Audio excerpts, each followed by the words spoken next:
So pag pinagsama po natin itong dalawa lamang, Mr. Chair, per day po ito sa diesel po, 2,324,312,812,000 plus 714,318,000. Ang gross income po per day is 3,039,130,000 per day. 3 billion, Mr. Chair. Kinuha po ninyo sa inventaryo ninyo ito. 2 weeks pa lang ang nakakaraan. Alam po ninyo, Mr. Chair, I have to apologize for making this comparison. Yung 18 Marines po, yung kanilang mga dineliver na mga maleta, kinumpute ko rin po eh. Despite the logistical nightmare scenario that was peddled to the public. Ganito po yun eh. Approximately, they were delivering 2 billion pesos per day. Based on 33 months times 4 weeks. Average po ng about 42.5 maletas. Averaging 40 million. Each maleta. Ito pong gross income na kinukompute ko, Mr. Chair. Mas mataas pa po doon sa maleta na dinala po ng 18 Marines. Allegedly. Wala po akong inaano. I'm just trying to see. I mean, yung analogy lang po. Wala po akong pakialam kung totoo o hindi totoo yung sinasabi po doon sa sworn statement. That has yet to be investigated properly. Ang kwento ko po is 2 billion a day, yung sinasabi nila. Sabi ko nga po, I'm not saying that that is correct. That is yet to be investigated properly and in proper time. Pero ito pong sinasabi ko, it's 3 billion pesos per day ang gross income po ng National Oil Company. These are not my figures. May I be allowed to present this data, Mr. Chair, which I updated last night. So these are basic price data as of March 25, 2026. Yes, go ahead, Senator Mark. Okay, can you please, can you see it, Mr. Chair?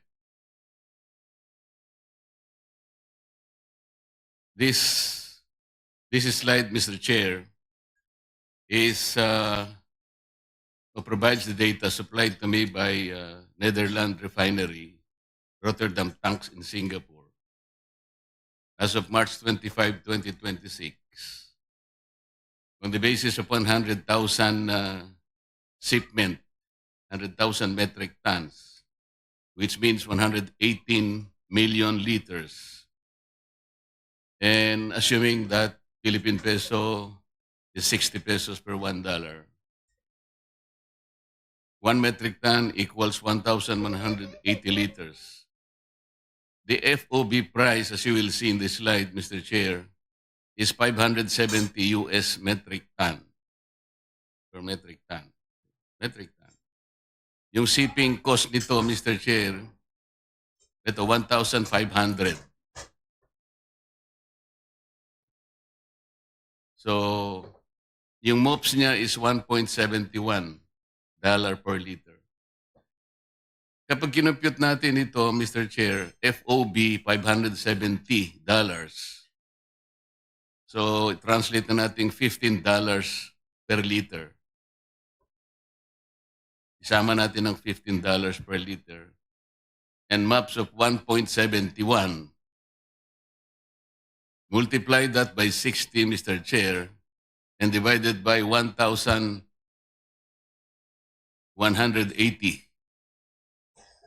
Conversion in liters. Makikita po nyo dyan, the FOB landed cost is 29 pesos 83 centavos. Kapag inad po natin yung mga local add-ons, importation, distribution, and storage deposit, to acquire TSA, broker fees, duties, port change charges, SGS survey, wharfage, incidental charges, 12% VAT, excise tax, BIR fuel marking, 2% CME per liter, and VAT differential totaling only 15 pesos and 51 cents. Ang total landed cost, Mr. Chair, is 45 pesos and 35 centavos. So yung SRP po, or passion price, for example, at 55 pesos per liter, meron pa pong tubo na 9.6 pesos. In the last hearing, you will recall, Mr. Chair, I was asking the DOE Secretary kung paano po nangyari 2 weeks ago before the war, the price of diesel is 55 pesos per liter. Bigla pong sumirit ng 125 liters, average of 125 liters after 2 weeks. The difference is 70 pesos, Mr. Chair, for an increase of 127. Ito po verifiable sa paano po. Can you show the second slide?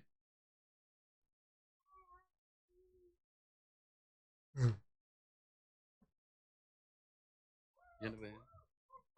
Mr. Chair, ito po yung second slide. Yung nauna kanina, FOB price, kaya 570 per metric ton, US dollars. Ito po CIF, $640 per metric ton. So palagay mo, lagyan din natin ng shipping cost of $15 per metric ton. At saka yung MAPS, 1.71. The same computation, FOB landed price, 33 pesos and 39 centavos. So isama po natin yung binanggit ko pong mga add-on, local add-ons, 51.51, 48 pesos and 91 cents. So with SRP or passion price of 55 per liter, may 6 pesos pa pong tubo. So paano po nangyari? Kaya hindi ko po maintindihan. Patulong na po kami sa DOE nung isang hearing. Hindi naman po nila maipaliwanag. And they were asking for my data. Ayan na po yung mga data. Will you show the last?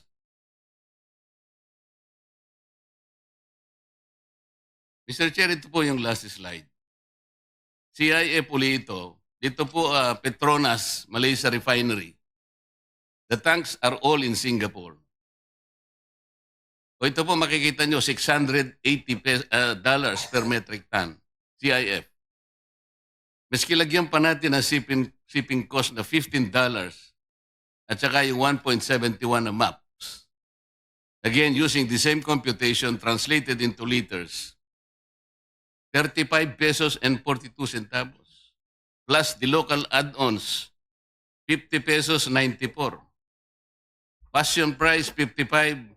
Meron pa pong tubong 4 pesos per liter. How do we explain this? Sinasabi po ninyo you were importing it from Dubai and you cannot penetrate it because of the closure of the Hormuz Strait of Hormuz. Bakit po yun ang reference natin? I'm talking about the prices now being quoted by the tanks in Singapore. Petronas and Rotterdam tanks in Singapore. This is thanks to vessel transaction. Ay, alam ko po, alam niyo ito. So, yung vessel po lalapit lang sa tank. Kaya kung gusto niyo CIF, yung tanks na lang lalapit sa inyo. But these are the prices. You can check the prices in Singapore. Nasa akin po. I check it with a friend in Singapore. It's very easy naman po.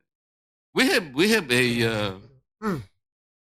an embassy in Singapore, I suppose, na maaaring makapagtanong din siya. To check this data. Bakit po the President said 2 weeks ago we have about 50 to 60 na inventory. After 2 weeks, bakit po sumirit ng ganun? Inventory pa nyo, meron pa po tayo.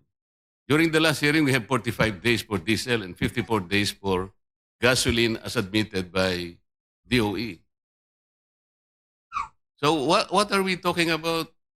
Prices of Dubai or Argus benchmark analysis? or even the MOPS, why are we using indicators when there are basic prices even quoted by the tanks in Singapore? Bakit po yung reference natin is the MOPS or the Argus benchmark? Why so?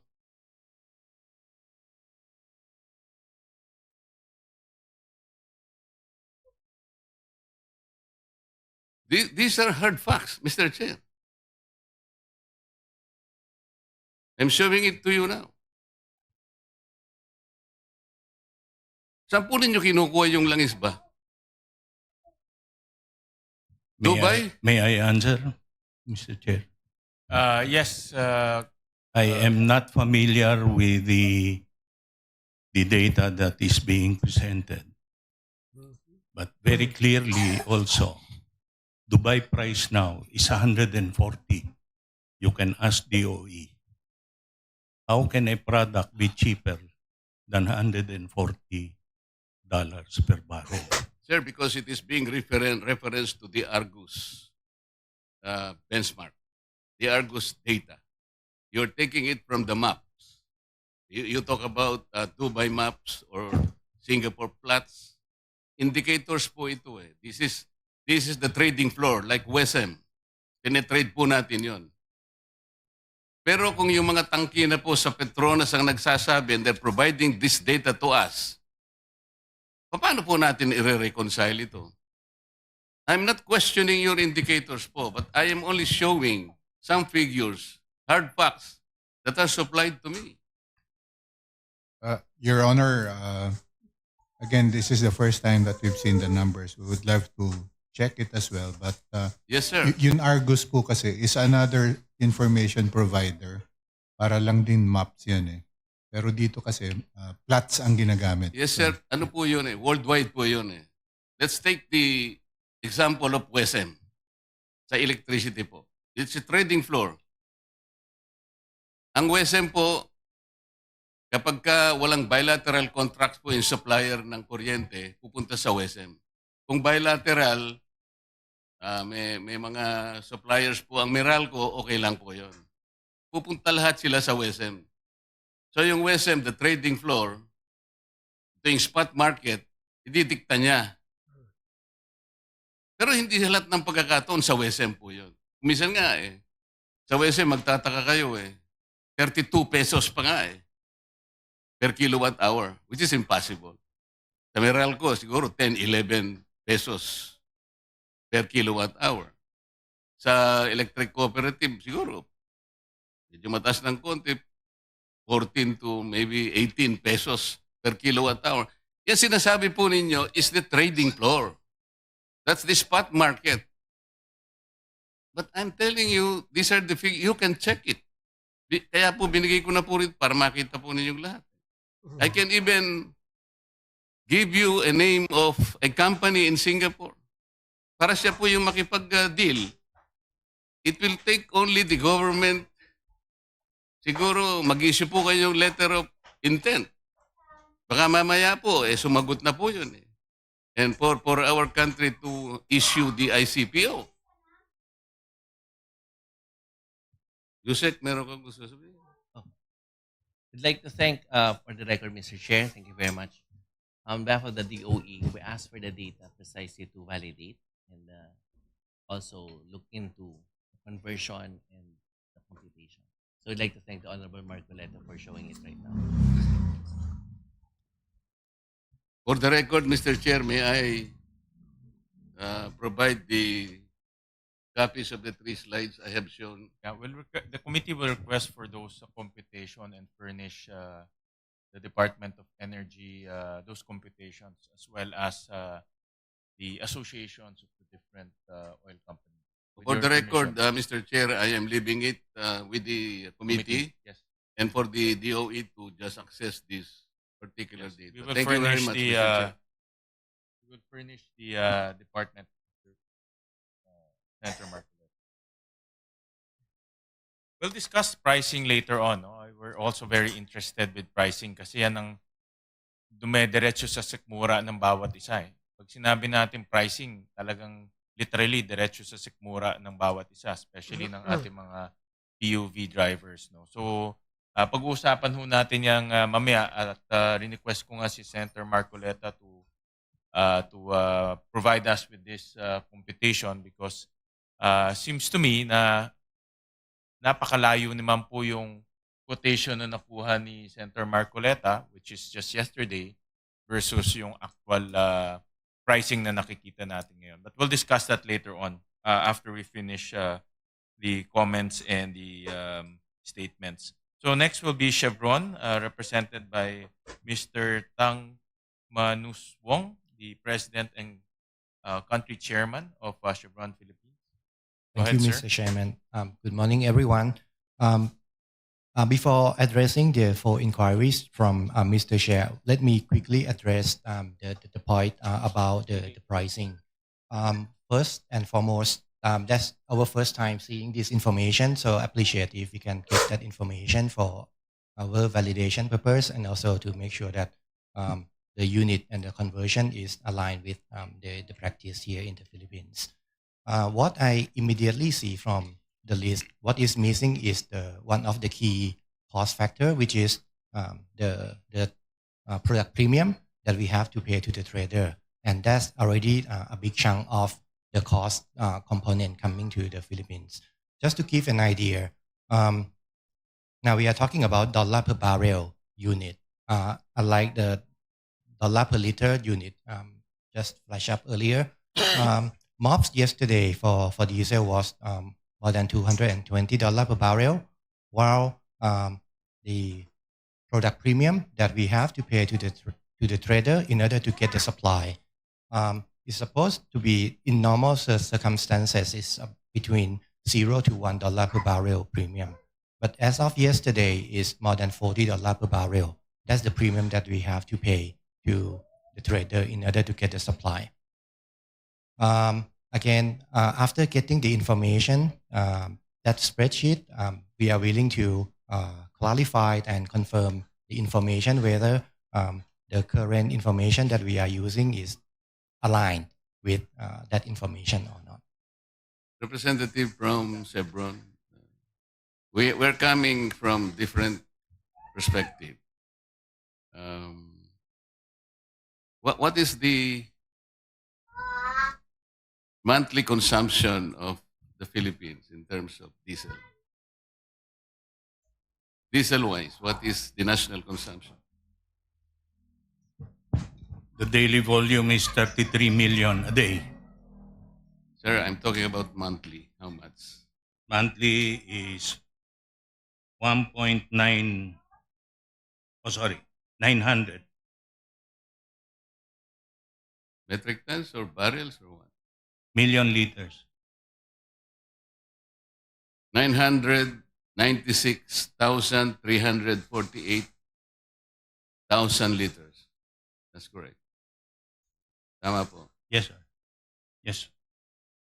So, halimbawa, pag-usapan po natin yung diesel.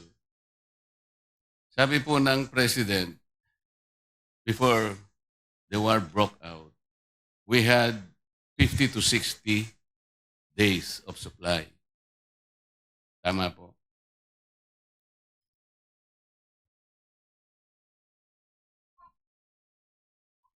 So after 2 weeks po, yung 55, tumaas po ng average sa 125.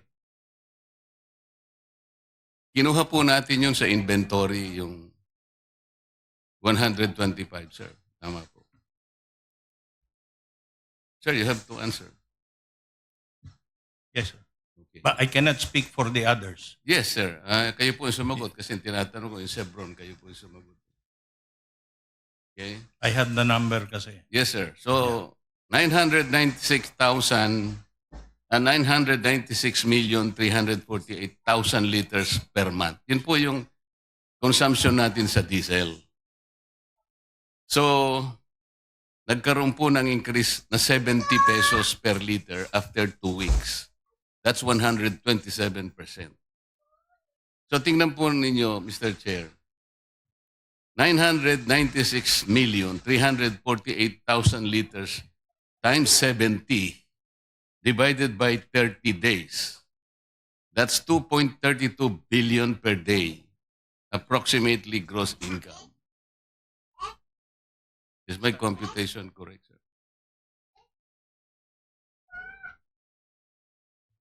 Ulitin ko po, 996,348,000 liters times 70, ito po yung increase, divided by 30, 2.32 billion per day ang approximate gross income.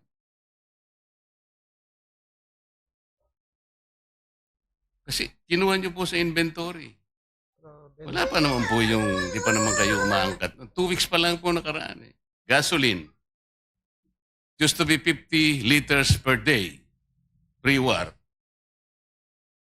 Naging 80 liters po, average, after 2 weeks. So meron pong difference na 30 pesos per liter or an increase of 67%. Sir, ilan po yung consumption natin ng gasoline per month?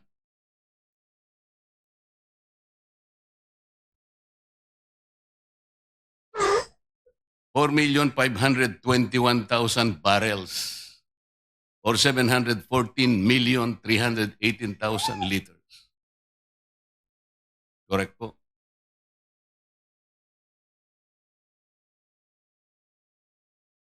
Can I get a confirmation? Anybody from? Welcome. Anyone from the from DOE or from our These figures were stakeholders? supplied to me by a friend from the oil company. I think DOE will be the more appropriate resource person to shed light on this matter. Mr. Chair, as confirmed kanina, yung diesel is around 32.5 million liters per day. More or less 33 Pinasold million. na natin yun, the gas- 996,348,000. Yeah, So yung gasoline na lang, gasoline is around 23.3 million liters per day. or 714,318,000 liters. Tama po. The 23.3 million is already in liters, Mr. Chair. Daily. Kaya nga, times 30, ilan?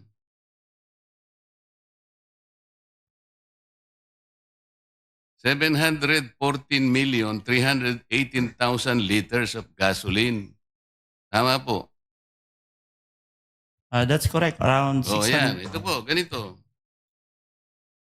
714,318,000 liters of gasoline times 30 days. That is 714 million per day. Approximate gross income. So pag pinagsama po natin itong dalawa lamang, Mr. Chair, per day po ito sa diesel po, 2,324,312,812,000 plus 714,318,000. Ang gross income po per day is 3,039,130,000 per day. 3 billion, Mr. Chair. Kinuha po ninyo sa inventaryo ninyo ito. 2 weeks pa lang ang nakakaraan. Alam po ninyo, Mr. Chair, I have to apologize for making this comparison. Yung 18 Marines po, yung kanilang mga dineliver na mga mali-maleta, kinumpute ko rin po Despite the logistical nightmare scenario that was peddled to the public. Ganito po yun Approximately, they were delivering 2 billion pesos per day. Based on 33 months times 4 weeks. Average po ng about 42.5 maletas, averaging 40 million each maleta. Ito pong gross income na kinukompute ko, Mr. Chair. Mas mataas pa po doon sa maleta na dinala po ng 18 Marines. Allegedly. Wala po akong inaano. I'm just trying to see. I mean, yung analogy lang po. Wala po akong pakialam kung totoo o hindi totoo yung sinasabi po doon sa sworn statement. That has yet to be investigated properly. Ang kwento ko po is 2 billion a day yung sinasabi nila. Sabi ko nga po, I'm not saying that that is correct. That is yet to be investigated properly and in proper time. Pero ito pong sinasabi ko, it's 3 billion pesos per day ang gross income po ng National Oil Company. These are not my figures. Salamat po, Mr. Chair.